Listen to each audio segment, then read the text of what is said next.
we are talking about the battle of good versus bad foods. Yep, good and evil. It is a couple part series, but we are going to cover part one. So we often have these labels that we put on things. Well, we don't, not anymore. Well, we We've used to. we've broken the chains. Yeah. And so our goal is to help you break free of your chain, Yep, right? yep, freedom.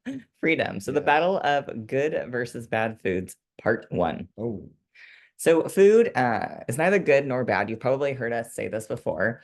It really is just fuel for your body. Obviously, yes, it is so much more than just fuel for your body. That's for another presentation for a yeah, so different your day. soul and all of it. Exactly, exactly. But like if we are to think about like let's think about gas, okay? Obviously there's different grades of fuel. Shit, like when we were traveling in the country, I forgot about grade 85, right? Yeah. That is like that is the lowest grade fuel that there is. But you have different grades of fuel, and all of these grades can fuel your car. I mean, unless you have like a fancy sports car and certain cars like those, they say like, okay, you have to fuel it with the premium 91, or isn't there a higher one? I mean, 93, race fuel's higher 93. though. Oh, yeah, maybe race fuel. Yeah. Um, $100. yeah, unless they like specify the actual grade. And like even realistically, if you were a sports car and you were in the middle of nowhere and you were running out of gas, uh, you probably could fuel it with 85 to get you to where you want to go. I mean, people don't really think about it as like a performance vehicle, but I'd almost be like, if you're diabetic and all you had was a bag of sugar, it's like you probably make it work. It'd be Yeah, better than nothing, right? And so it's like, yes, pros and cons to yeah, it's everything. probably the worst possible situation, but like if you need to top off the tank, it'd be better to do that than it would be to die. Yeah, Right. And that's where it is. Like it is like fuel. So like there is the appropriate time, the appropriate place, and it is up to you. And nothing is universally detrimental or universally like, oh, it's the best possible choice. for sure. And so like other factors like when you're thinking about like fueling your car or your body, like money's going to play a factor. Like maybe you do want to fuel it with the highest premium farm fresh to you, organic, all of these labels that we put on things, like the best of the best, but like shit, like that's expensive, right? Well, and like somebody, when you look at the even like gas in the car, there's pros and cons, or there is things that need to be weighed out for everything, right? Because Totally. even a high performance car with high performance fuel, not only are they costly, there's the potential that you will wear through different parts of the motor faster. And if you're lower grade fuel, then you may have more buildup in the motor that may cause to, cost down the road. And so all of the things weigh out, hey, look, how's it going to ride now? And how long will I be able to drive it in the future? And same thing with our body. You have to take all of those things into consideration, even if it's just a little bit, right? Where For it's like, sure. oh, cool. Maybe it isn't all organic and it's a little bit more cost effective, but I enjoy it. And this is a good middle of the road to be able to do everything that I need and want for the foreseeable future. And that doesn't mean that you can't make progress just because you're not fueling it with the best of the best or whatever you view that is. Like you can make progress with whatever situation you got. And so same thing goes for your body is there's different food types and the amounts that you eat, everything is going to affect you differently than it'll affect somebody else. How much pizza I am able to eat, whether that's to satisfy my appetite or the amount that my body can tolerate is very different than him. Yes, I know. Trust me, I get jealous of that all the Let's time. have a hang down. Gosh. But anyways, so what shouldn't you eat or AKA like what should you not be fueling your body with? And so there's what people think. And for some people, I mean, eggs are bad, carbs are bad, salt is bad, peanut butter's bad, soy, corn, meat, dairy, alcohol, sugar, and the list Seed goes on. oils. Seed oils. Oh, I forgot about that one. Shit. I mean, like literally, like there is something that Regular water, if it's not alkaline. Oh my God. Uh, it's just coffee, the acid is going to make it oh my God, alkaline. this is so true. Yeah, Oh my gosh. yes. But the fact is there's always going to be something that someone tells you is bad, Yep. right?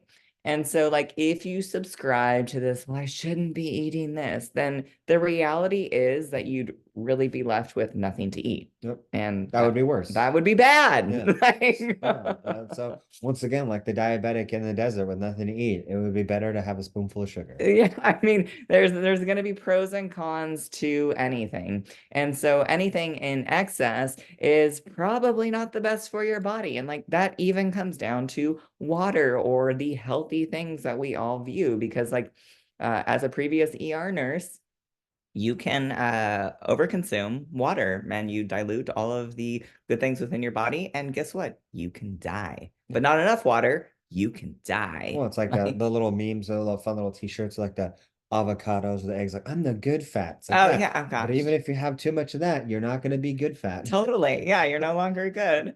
But the reality check for this is the dose makes the poison. Yep. And so once again, anything in excess is probably not the best for your body. So there are some other factors that we should consider, and this is kind of touching upon like that diabetic portion. And so the other factors is considering your body. And so what we mean by this is what is your body's current environment? So your individual makeup and your needs. So for instance, like maybe you currently have a lot of muscle. Maybe you have none. Maybe you have, like a moderate amount of muscle. And so if you have a lot more muscle, then guess what? You're probably going to be able to eat a little bit more calories. You're probably going to be able to eat more carbs because your body can process them a lot quicker. Do you have any fat? No, fat is not a good thing. Do you have extra fat? Too much fat is not a good thing. Are you diabetic? Do you have like celiac disease, liver disease? So like, hey, if I have liver disease, alcohol is probably not the best for you. But is it the alcohol's fault? What about kidney disease? Same thing going back to the diabetics is like, is it the sugar's fault? Well, anything in excess. Yeah. And I mean, and this is potentially just the physical makeup of your body. Yes, There's also like, oh, like, are you a nervous individual? Do you walk around active? totally. Like, do you sleep a Your lot? Do you not? Yeah, personality. like, when you are anxious, do you move around? Do you expend a lot more energy? When you're nervous, do you sit still? Like, um, are you an Amazon driver that gets 50,000 steps a day? Like, there's all these things outside of just your physical makeup that do also play a factor on how your body is going to tolerate the different fuel sources. For sure. And so it's a spectrum. So Oh, like with anything that we do is how X are you? mm, So like how diabetic are you? Are you a person who has to take insulin? Are you a person who's like pre-diabetic? How much protein does your body require? What's the high end of that? Is there a high end of it? What's the minimal amount? Well, it depends on, the amount of muscle that you have. How fat are you? How muscular are you? And so this is where there's like, well, you have the shorter end of the range, the just enough, and then you have the higher end of the range. And then you have your excess, and then you have your not enough, and like within that optimal range. So for instance, like one of our old mentors, y'all probably know him, Alex Hermosi. He was a person, and this is where we encourage you to have, like baseline levels with anything. Because when, like, for instance, lab tests are done, it's this bell curve. And so like this is like, well, this is the general range in which you should be in. But then you have like anomalies or outlying factors. So like maybe for instance, like our friend Alex, he had gotten his testosterone levels checked and he was basically it was like he was a what do they call it, a Munich or not eunuch, Munich, eunuch. eunuch Well, eunuch is a like actually when eunuch. they castrate you, but it was just like Well, yeah, testosterone levels very similar to myself. Like when I got my testosterone levels checked, they were like the doctor, I think the words he used were alarmingly low, right? But but prior to them getting checked, like had muscle mass, like you wouldn't have known until you got unchecked. So yeah, like that could have been yeah. normal for you. And so, like, with any of these types of things, it's like, okay, like, well, maybe this is normal for me, or maybe it's within my optimal range. how can I optimize that? Can I get more of X to put me in the higher optimal level? Or is this like, okay, this is like the just enough level for me. Now, how can I optimize that?